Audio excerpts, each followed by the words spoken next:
All right, yeah. Welcome back to Three C's of Me, the show where we talk about cognition, coffee, and conviction, cognition, and coffee.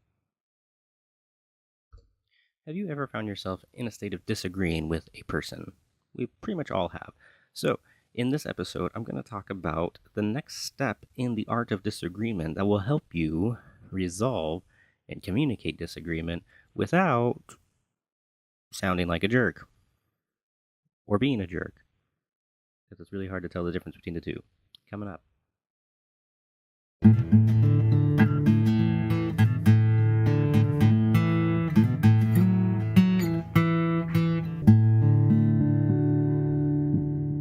Right. So, like I said before, if you know how to do intros better than me, hit me up. Still working on this thing, but I'm getting there, okay? So, question of the day: how do we disagree and still keep things civil? Good question. Well, I think the first step is to understand the topic that I brought up in the last video, which is that we probably agree on much more than we disagree on, so that is an important thing to keep in mind. So here's a question to consider. Does disagreeing about something mean that you can't associate with the person or the people that you disagree with? Well, you'd probably be like, well, no, obviously not. But think about it. Do you hang around atheists if you're a Christian? Do you listen to Ben Shapiro or Steven Crowder if you're a liberal? Probably not. Why is that?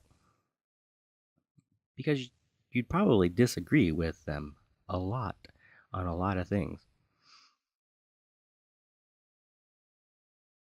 So I think this disagreeing tends to lead to conflict, and nobody wants conflict. We want to be happy, we want peace, we want everyone to get along, to be, happy. And, while that may be good stuff, disagreement in of itself is not a bad thing. And disagreement doesn't necessarily mean that you can't have those things. Disagreement doesn't mean you don't get to be peaceful or be happy. And that's my next point. Number one, the first point is we usually agree on a lot more than we think we do. Number two is disagreement is not inherently a bad thing and can actually be a good thing. Now, disagreement can lead to conflict, obviously, but it doesn't have to. Now you could be like, wait, what? Disagreement that doesn't involve conflict? How is that possible? Glad you asked. That's a thing, okay? Disagreement without conflict. I've experienced it a lot. I disagree with a lot of people, and I don't have conflict with them. So, but I also see a lot of people that are unable to pull disagreement away from conflict. I think in our brains, they're too enmeshed together, like a lot of other things, like identity and politics. But that's a topic for another video.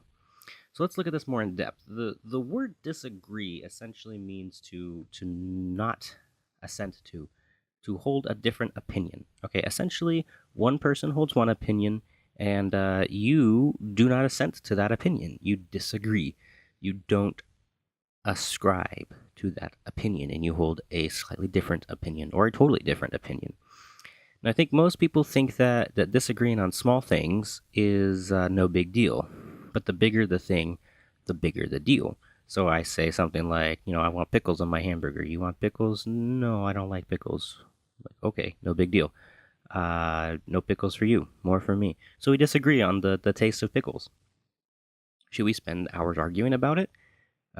Probably not. Talking about the health benefits or the taste of pickles, it's probably not going to change your mind. You probably aren't going to like walk away from a conversation about pickles liking them suddenly because they have potassium in them, you know? So why is that different than like the belief in God or the size of the government? For the answer, be sure to tune in to the next video where I discuss the art of disagreement. So to recap, we talked about how we don't necessarily disagree more than we agree. Perhaps we don't. And we also talked about how you can have disagreement without it necessarily leading to conflict. So those are the two big things. We agree on a lot more than we think we do, and disagreement does not necessarily have to involve conflict. If you like this video, hey, be sure to give it a thumbs up, give it a like, subscribe or comment below if you like to.